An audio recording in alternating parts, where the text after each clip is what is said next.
Hoje eu quero falar sobre menopausa, mas eu quero falar um detalhe que poucos médicos sabem e passa batido aqui. A gente já sabe que a menopausa é uma queda de estrogênio, mas há detalhes muito importantes. Se você está na menopausa, para um pouco e assista nosso vídeo. Ou se você é médico e quer aprender mais sobre a menopausa e a fundo nessa situação que adoece a mulher, só você curtir e compartilhar. Importantíssimo demais para você, para mim, para os nossos pacientes também. A menopausa é uma queda hormonal. Você já sabe, isso é dito, isso é um consenso, principalmente a queda hormonal de estrogênio e progesterona também. E essa queda hormonal não é uma situação somente fisiológica, ela tem repasses fisiológicos, né? Ela tem déficit fisiológico. E a gente sabe que, por exemplo, na menopausa, a mulher engorda mais, na menopausa ela fica mais quadrada, ela perde aquele contorno, aquela cintura feminina. A menopausa aumenta a incidência de doenças neurodegenerativas e também de osteoporose, osteopenia, os ossos ficam mais fracos. Aqui está um detalhe muito importante. Todo mundo olha apenas para o estrogênio e para a progesterona e está certo, está tudo bem. Mas existe um olhar diferente para o FSH. Existe um eixo hormonal que estimula o seu ovário a produzir os hormônios. Mas se o seu ovário está falido, ele atrofiou, a queda de hormônio estrogênio e progesterona é evidente. Mas o estímulo, há um estímulo antes para o seu ovário, que é sobre o FSH. E é exatamente o que eu quero falar hoje para vocês, FSH. FSH como marcador durante a reposição hormonal na menopausa. Muito se vê e muito se fala apenas sobre repor estrogênio, pensando que é o ideal, e de fato é. Mas existe um outro caminho que a gente pode fazer para diminuir o FSH.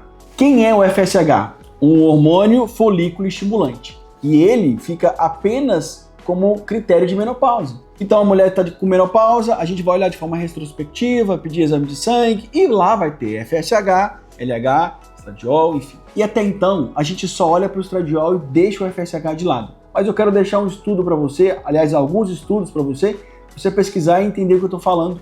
Vou deixar aqui na legenda, que é muito importante. O FSH como um efeito extragonadal, propondo um bloqueio. E aí existe esse artigo que eu vou colocar aqui embaixo, propondo que o FSH possa ser também um causador da osteoporose da mulher. Não é só agora estrogênio, mas também o FSH. Porque lá na fisiologia, no mecanismo do osso, existem os osteoblastos e os osteoclastos. Osteoblastos é o mecanismo que constrói o osso. Osteoclasto é um mecanismo que consome o osso, ok? Então, quando há um aumento do FSH, independente do estradiol, o aumento do FSH aumenta os osteoclastos, come o osso, e diminui os osteoblastos, que é a reestruturação óssea. Então, osteoclasto e osteoblasto, eles trabalham em conjunto, fazendo ali uma remodelação óssea, isso é fisiológico. Mas quando se tem um FSH aumentado, o osteoclasto começa a comer demais o osso, fica fraco. Mas vai muito além disso, tá? Porque o FSH aumentado aumenta as citocinas inflamatórias no osso, deixa o osso mais doente. Ou seja, o FSH alto aumenta o risco de fratura, principalmente, gente, fratura de quadril.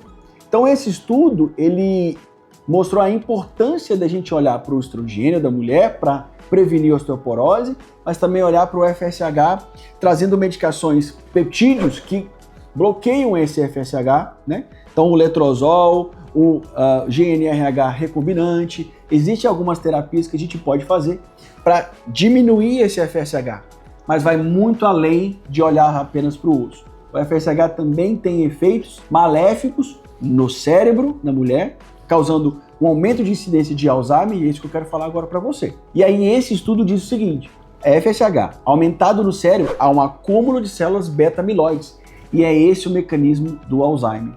Então o FSH, ali dosado no líquido, ele é triplicado na pós-menopausa. E ele aumenta as células beta-amiloides, ou seja, diminui performance cognitiva, maior risco de doenças que diminui a área cinzenta do nosso cérebro, fazendo com que você tenha maior incidência de Alzheimer. Mas vai mais além.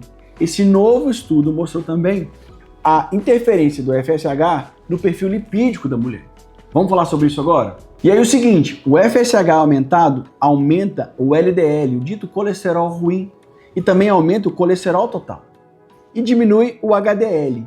Olha que tragédia é para essa mulher ter agora o maior risco de incidência de fratura óssea, ter maior risco de doenças metabólicas por conta dos colesteróis alterados, maior risco de demência. Olhamos para o estradiol, concordamos de forma unânime que precisa ser reposto, mas a gente tem que olhar agora também para o FSH. E o quanto esse FSH vai baixar, e se não baixar, qual é a terapia que a gente pode fazer para ter um controle melhor desse folículo hormônio estimulante. E aí, olha que absurdo isso aqui. O FSH também aumenta a produção, o ganho de gordura corporal na mulher na pós-menopausa, independente do estradiol. Ou seja, a queda do estradiol faz com que você tenha um padrão mais andrógeno, né? Mais gorduras centrais e viscerais, mas o FSH também estimula mais um mecanismo de ganho de gordura na menopausa. Aliás, a menopausa em si, você ganha pelo menos ali 1 quilo por ano de gordura, mesmo você fazendo exercícios físicos, mesmo você tentando controlar esse peso. E você perde mais ou menos meio quilo por ano de musculatura. E aí imagina agora que você tem um osso mais fraco, colesteróis mais aumentados, o metabolismo mais lento, a incidência de doenças cardiovasculares aqui é enorme. E aí, aproveitando que a gente começou a falar sobre doença cardiovascular na menopausa, o FSH também tem total relação com doenças cardiovasculares. Porque o aumento do FSH faz com que você tenha o aumento do colesterol aumentado, né, e do LDL circulante, causando dislipidemias pró-aterogênicas, ou seja, a facilidade de você ter uma doença trombótica aqui também é aumentada. Muito mais do que isso, o FSH estimula células inflamatórias na corrente sanguínea, nos vasos, fazendo placa de ateroma ali. Então diz para mim, o que mais eu preciso falar para você estudar e aprender mais sobre menopausa? O que mais eu preciso trazer de informação para você para te convencer que reposição hormonal bem adequada traz qualidade de vida? A menopausa, ela não é só uma queda hormonal, mas é uma queda da expectativa e da qualidade de vida da mulher. Na verdade, a mulher hoje, com expectativas maiores de vida, ela passa quase metade da vida em menopausa. Metade da vida com problemas, metade da vida com doenças, metade da vida com limitações. Entenda, menopausa não é uma doença, mas te adoece. Espero que eu tenha trazido um pouquinho mais de informação sobre menopausa, um pouquinho mais de consciência, um pouquinho mais de peso, para você entender que repor hormônios não é só restrito a uma especialidade médica, mas aos médicos que sabem e olham o corpo como algo integral, mas para você, paciente que tem sofrido com esse déficit, esse declínio fisiológico, limitando a sua vida. Então, se você gostou desse vídeo, você vai curtir, vai compartilhar e vai se inscrever nesse canal para receber semanalmente conteúdos densos, profundos, para trazer consciência para você ter mais qualidade de vida, mais saúde, e para você médico que está me seguindo também, para ter mais conhecimento aí no seu consultório.